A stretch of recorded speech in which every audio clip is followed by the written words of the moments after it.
We continue now at the top of Daf Yomi Gemara Meseches Bava Metzia. This is Bava Metzia Daf 19b. And the previous summit, the Gemara was dealing with a contradiction between our Mishnah and a Brisa.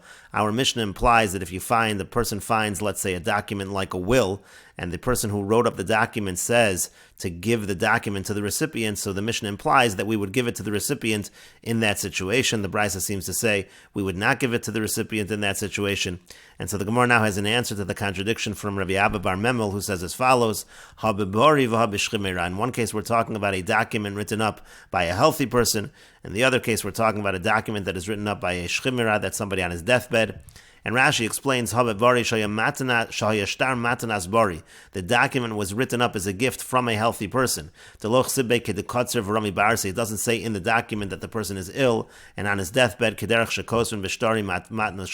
same fashion that they write by shtari matno shchimera. And the Gemara now explains the difference between a shtar that's written by a bari and a shtar that's written by a shchimera as follows: Masnisin de katani ha'amar tenu nosen. In our Mishnah, where the implication of the Mishnah is that if the person who wrote up the document says to give the document to the recipient, we would give it to the recipient. That's talking about b'shchimera. That's talking about a document that's written up by somebody who's on his deathbed. Debar mahader, who that person is able in theory to retract. Rashi here explains, Devar mahader hu sheyachol lachzor b'matanoso. He could retract his gift in case of shnei shtaros hasheni zoche sharei chazor bo meirishon. When it comes to a shchimera, let's say he wrote up two documents. He gave to the first person, then he gave to the second person. And if he wants the second person to be the one to receive, he's able to retract from that first gift that he gave. That is true specifically by a shchimera. And so therefore the Gemara explains, again, b'shchimera devar mahader, who when it comes to a shchimera who's able to retract a gift. So de'amrinan, so then we say, ma'ikol meimer, what is the whole concern over here? Why should we not return it to the recipient? There's really no reason not to give it to the recipient. What's your concern? Dil makasum eikar lahai. Your concern is maybe originally he wrote it for this person. V'yimlech v'lo yav anehile. Then he changed his mind, he didn't give it to that person. V'hadar kas v'linish achrina, and then he decided he's going to give instead, the gift is going to go to a second individual. V'yahav anehile, he gave it to the second individual. Hashta kahadar bei me'ahud yahav anehile, and now your concern is that maybe he's now changing his mind from the person he actually gave it to, and now he wants to give it back to the first person, and so that's the concern. Why not to give it to the recipient? And so to that the Gemara says, Ibematnas bari yahav alei, if he gave it to him as a matnas bari, meaning if the second person got it when he was healthy, so less lipseida, so then there's no loss over here. Because if they both, let's say both produce their documents, the second one will be zoche because he retracted from the first one. And even if the second person received it and it was a matnas shchimera at that time, less babseida, there would be no loss there as well. Because again, the latter person, the second person, would be the one who would get the gift because he retracted already from the first person. The point over here is there would be nothing wrong with giving the document to the first individual, even though that date is earlier. It's not going to be a problem because you can retract from a matnas shchimera, and so therefore if they both come with their documents, the second person wouldn't lose out. We give the document to the first person, and we would assume there was a retraction from the gift to the first person, which in fact there was a retraction, and the second person would receive the gift. And Rashi explains, if the second person again received it as a matnas bari from a healthy person, there's no loss of giving the shtar to the first person. And the Gemara continues, when it says in the Brisa, that even though both parties admit you don't return it to either party, that's bebari, that's talking about a document written by a healthy person. The lav bar mahader, in such a situation there is no retracting, and so therefore we say as follows: maybe he wrote it for this person originally, then he changed his mind and he never gave it to this person. And then he wrote a document for a different individual, and he gave it to that person, and that second person is the true recipient. And now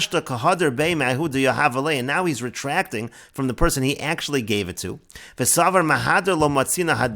he thinks to himself, I can't retract anymore, I already gave it to the second person, how can I I get the gift to go to the first person instead? So Amor Lahu Da'ano Lahayo Hafta. So I'll just say that I gave it to this person. V'nahadru Nihile Kisva Kiyechi D'chimapik Hai Kisva D'kadim Zocha Behu. And then I'll return it. They'll return to him this document. And that way, when he produces this document, he'll be able to get the gift because they're going to say that he was the first person. His date is earlier than the other document. And so therefore, that's our concern. That's why we don't want to return the document to this particular individual, because again, maybe the document was never actually given to this individual. There was actually a document given to a second individual who's the true recipient, and the whole purpose of returning it is to try to take it away from the true recipient to give it to this first person.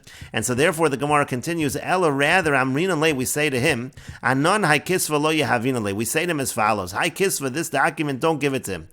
Don't give it Lahai, don't give it to this person. Dilma Michtav Kasaft, because maybe again you wrote this document, but Meyav Lo Yahaf Nehile, but you never actually gave the document to him. But you have to Le'inish Achrin, and maybe you actually gave the true document or a true document to another person, the Kadar Tbe, and you're now trying to retract that, and so therefore we can't let you give this document to the first person. And Ilo Yahav to Le'inish Achrin, and so we say to him as follows: if it's true that you didn't actually give this gift to a second person, the Kaboy is the Tisvalhain, and you want to give it to this person, so then we have a simple solution for you.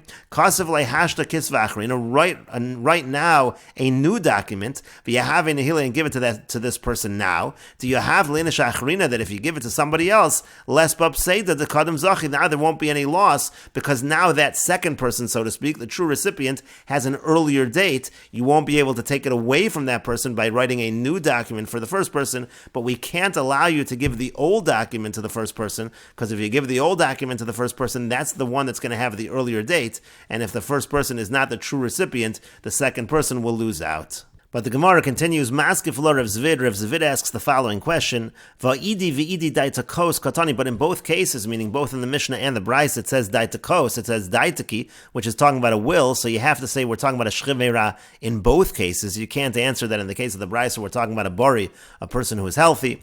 Elamar Rav Zvid, rather Rav Zvid says, he answers as follows, Hava b'shchivera, both the Mishnah and the Bryce are talking about a shchivera, that's somebody who's sick on his deathbed. V'lokash, it's not difficult, habei v'habe. In one case, we're talking about the person himself, meaning the person himself is saying to give it to the recipient.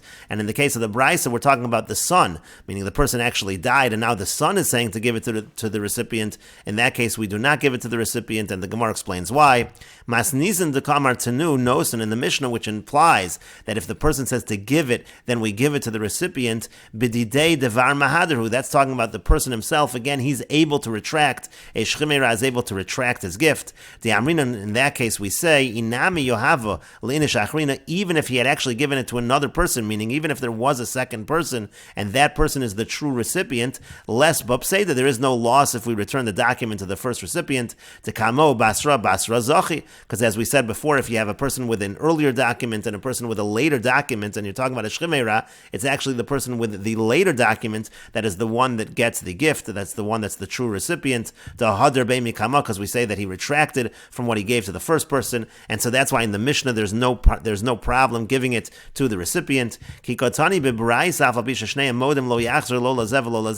in the Braisa that even if both parties admit, we don't return it to either party, that's talking about Bibrei, that's talking about the son. That's talking about where the Shchimera died, and now the son is saying to give it to the recipient. Because in that case we say there is a concern. Maybe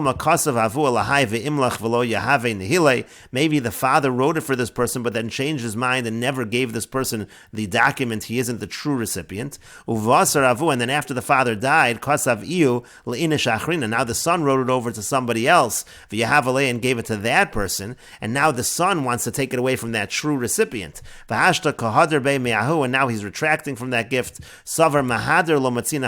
And he thinks to himself, I can't retract, it's impossible to take it back, so instead I have a different plan. What I'll say to them is as follows, that my father actually gave the document to this other person first, and then they'll give him the document, and then he'll go ahead and he has an earlier date, so he'll be able to take it away from the true recipient, because he has an earlier date, he'll be able to get it back, v'niflog ba'adei, and then the son will actually split it with this first person. It's a way for the son to get it back from the true recipient, from the second person, and instead the first person will take it from that second person, and then they'll split it with one another. And that's our concern. That's why we don't want to give the document to this recipient. Hilkoch, therefore, Amrinan Le, we say to him, Anon hai kisva lo yahavinan le lahai. Don't give this document to this person. The dilma michtav kasve avua me'av lo yahav le. Maybe the father wrote it but never really gave it to him. Maybe he's not the true recipient. V'yahavte atlin shachrin, and maybe you gave it to somebody else. V'kohadart be, and maybe now you're retracting. And so rather, what we tell the person, the son, to do is as follows: Ele kushta kamer. Rather, we tell him, if it's the truth, if what you're saying is actually true, the yoev le avach, that the father really gave it to this person, so zil at hashta kasav le shtar achrina, so you go ahead right now and write him another shtar, write him another document, the inami lo yohav le avu v'kasavta at leinish achrina, that therefore, let's say really your father didn't give it to this person and you ended up giving it to a second person, and there is another true recipient, les bab seida, it's not going to be any loss to kamo vasra kamo zachi, because if you have a first recipient and a second recipient in this situation, the first recipient will actually win, and that's why we tell the son to write a new document, which will be a later document, so if there is a true recipient that is earlier, that person will not lose out. And the Gemara continues at the two dots. Tanu Rabban, and the rabbis taught, Matzah shover, if a person finds a shover, which is a receipt. And Rashi explains, Matzah shover shekosva isha lebala. This is talking about a receipt that a wife wrote for her husband. Hiskabalti ksubasi va'odatachtav. She wrote that I've already received my ksuba from you, and she's still with him in this situation. So we find this shover. Bizman sho isha moda. Now, if the wife admits that she wrote the shover, so yachzer lebal, so then you give it to the husband, because the husband really did pay the ksuba. He's entitled to the receipt. But ein ha isha moda. But if the wife does not admit, so lo yachzer lo lazev lo lazeh, you don't return it to either party. And the Gemara says, Bizman shwa isha moda. So in a situation where the wife admits that she received her ksuba, mihas yachzer labal, you do return the shover to the husband. And so the Gemara says there should be a concern in this case as well. V'leichash, we should be concerned. Dilma kasva litein benisan. Maybe she wrote the shover and she was going to give it in Nisan. V'lo nasna Tishrei, but she didn't actually give it until Tishrei, meaning the receipt is dated Nisan, but really she was only given the ksuba in Tishrei. V'azla zavanta l'chsuba b'tovas hana, and she went ahead and sold her ksuba. Tovas hana means she sold it for the chance that the person who's buying it might receive the ksuba. There's a possibility that she would receive the ksuba, and that possibility he's purchasing from her. And she goes ahead and sells her ksuba to somebody. Mi Nisan at Tishrei. She sells it from Nisan, from the time between Nisan and Tishrei, meaning to say she hadn't actually received, at that point in time, she hadn't actually received the ksuba yet, and she sells it at that point in time.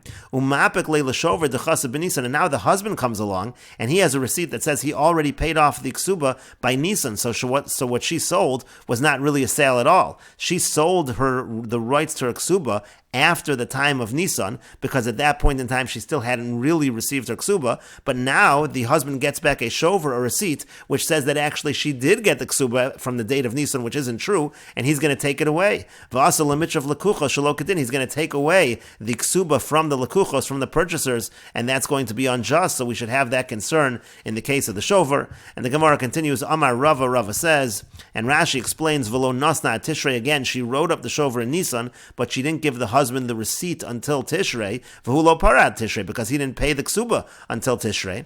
V'az la'i ba'oda tachta bein Nisan l'Tishrei. Now she goes ahead, while she's still married, between Nisan and Tishrei, she goes ahead, v'zavanta l'chsuba l'achar, she sells her rights to the ksuba to somebody else, b'tovas hana, and that's called the sale of tovas hana. Kolomar, what that means is bezol, she sells it to this person for cheap, l'fisha nosein ma'osa b'safik, because the person buying it, he doesn't know for sure that he's going to get the ksuba, because she doesn't know for sure that she will get the ksuba. Shem Tamasi, for example, if she dies before the husband, Yershana Bala, then the husband inherits the ksuba, he doesn't have to pay the ksuba at all. V'yafsin mishalach, and the person who tried to buy it is going to lose out. V'im yomus balo yigreshena. Now, if the husband dies first, or let's say the husband divorces her, yeh lokech b'makoma, then the lokech actually will take her place, v'yigv ksubas, and he will get her ksuba. V'shuv lo haya lebala lefro Allah ksuba. At that point in time, the husband shouldn't be paying her the ksuba. El lokech, it really goes to the lokech. V'shover shenichta b'shma eno klum, and this receipt that that was written in her name, that's nothing because, again, the husband hadn't actually paid off the ksuba until Tishrei. That receipt is worthless because it's dated Nisan. And what's going to happen is, umapik l'shover, the husband's going to take out the shover, shekaza b'Nisan, which was written in Nisan and dated Nisan, v'yikdom l'shtar shalokeach, and essentially his shover is going to predate the document the lokeach has, v'yachzik habal bekarka hamyuchedes l'chsubasa shalokadin, and then the husband will be able to take back the land that was designated for a ksuba, and that will be unjust. He'll essentially take it away from the lokeach. We should have that concern, and we will continue with this discussion in the next video on Daf Chaf Amud Aleph.